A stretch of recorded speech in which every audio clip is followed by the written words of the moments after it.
New footage has come out showing what really happened after the latest incident involving Caitlin Clark, and it reveals something the WNBA might not want you to notice.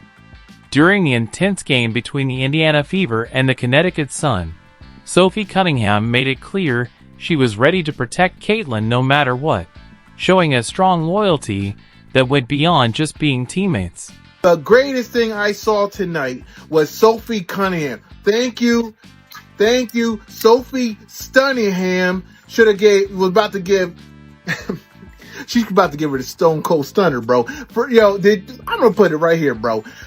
She was gripping JC Sheldon and straight bumped her. She was straight grabbing her hair and was talking shit while doing it. That's what I'm talking about. That's how you become a teammate. That's a road dog. That's a real teammate, bro. She see what made me mad the play before. Howard, none of them jokers didn't stick up for Caitlin Clark, but that's how you stick up for Caitlin Clark. That's how you fight for your teammates. Sophie Cunningham, now seen as the Indiana Fever's enforcer, wasn't just backing up her teammate during Tuesday night's game against the Connecticut Sun.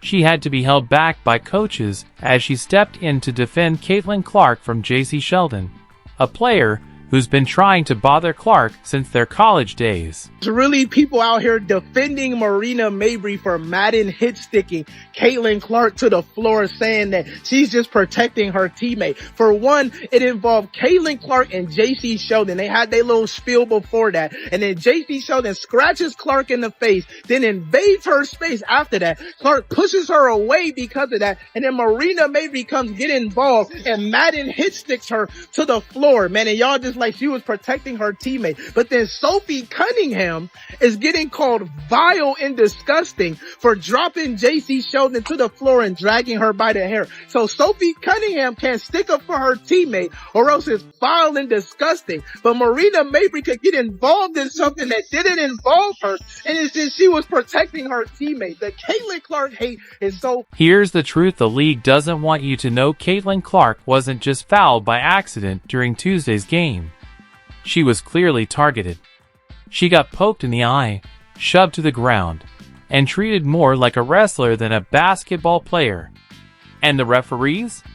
They just stood by and did nothing. But this time, things changed. Sophie Cunningham had seen enough and wasn't going to let it slide. Cunningham did exactly what the book needed to be done last night. And I love that for her. Because what y'all not gonna do, for one, Connecticut had no chance of winning that game. But what y'all not gonna do is decide to play dirty, to play violent, because y'all getting smacked by the Indiana Fever. Y'all had no chance they had no chance of winning that game anyway. So all they resorted to was just playing fucking dirty. And shit, Sophie Cunningham said, well, shit, that's why they brought me over here. So I'm about to do what they brought me. The clear evidence, new footage captures the exact moment JC Sheldon, that same guard from the Sun who's had beef with Clark since college, deliberately poked Caitlin in the eye during the third quarter. As Clark backed away in pain and pushed Sheldon off, Marina Mabrey came charging in like a bull, shoving Clark to the ground. The crowd at Gainbridge Fieldhouse exploded with boos. And that's when it happened. Sophie Cunningham sprang up from the bench, fire in her eyes, only to be held back by assistant coaches who knew she was ready to throw down. That play actually took place. Sophie Cunningham was ready to jump off the bench right then and there. Sophie was ready to jump off the bench right then and there. Look at this. Boom, Marina Mabrey gets hit. And then what do you see right here? You see the picture. You see the picture on the left-hand side over there. Yeah, Austin Kelly holding Sophie Cunningham back. Hey, Sophie, we're I know you want to get after it. I know you're about that action, but you got to stay right here on the sideline. Seriously, no one can say Caitlin Clark isn't targeted. Girl just got poked to the eye, thrown to the ground, and was still given a technical foul. Marina Mabrey was not ejected. These officials are absolutely... But here's where things really get wild. Multiple sources, including fans who were at the game, say Sophie Cunningham was visibly furious on the sidelines, trying over and over to break free from the coaches holding her back. You can clearly see her mouthing words that need no expert to read. "That's my teammate. That's enough." The coaches knew exactly what was coming, a storm of protective anger that finally exploded in the game's final minute when Cunningham got her shot at payback. Yo, Sophia, my apologies. You should have had the second jersey WNBA I bought. I did not know that you were so proficient in holding the back of a girl's head while talking shit to her.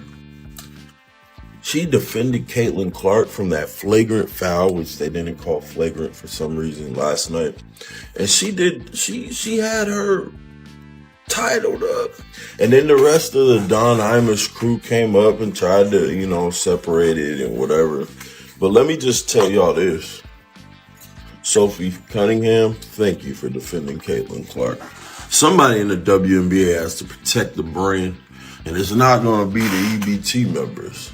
So thank you for protecting the greatest female basketball player of all. If you're enjoying this, make sure to subscribe. Now, let's talk about timing, because this incident couldn't have come at a worse moment for the WNBA.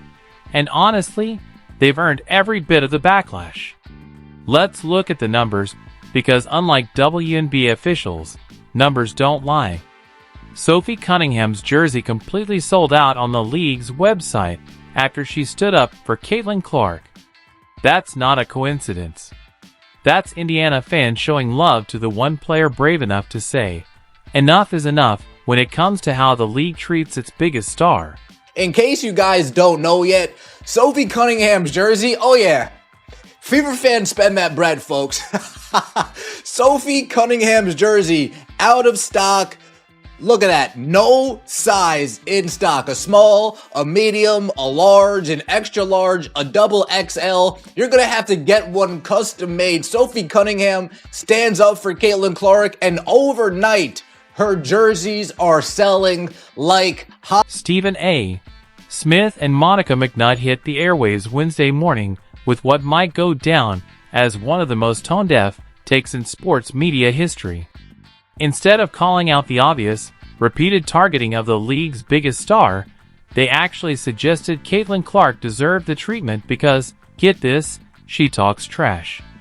Smith even compared her to Larry Bird, saying, "She's also somebody like Larry Bird, was shooting the lights out and talking smack.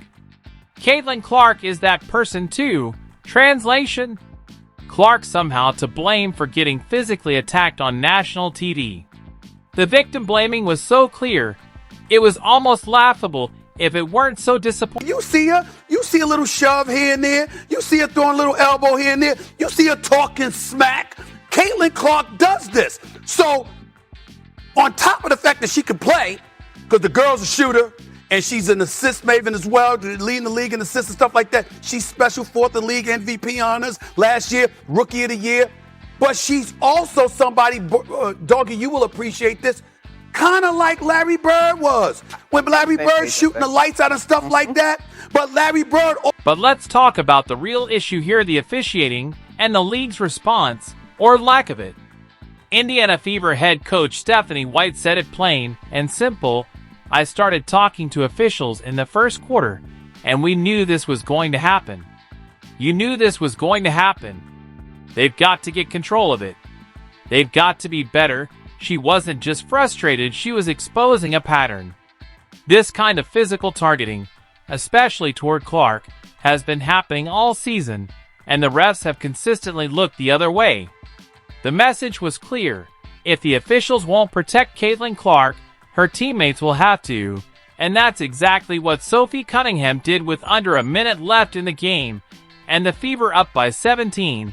Cunningham saw J.C. Sheldon, the same player who poked Clark in the eye earlier, sprinting down the court on a fast break. What happened next will go down in WNBA history. Cunningham, who earned her Taekwondo black belt at just 6 years old, the youngest in Missouri at the time, put those skills to work. She delivered what martial arts experts are calling a textbook Thai clinch, wrapping up Sheldon and taking her straight to the ground.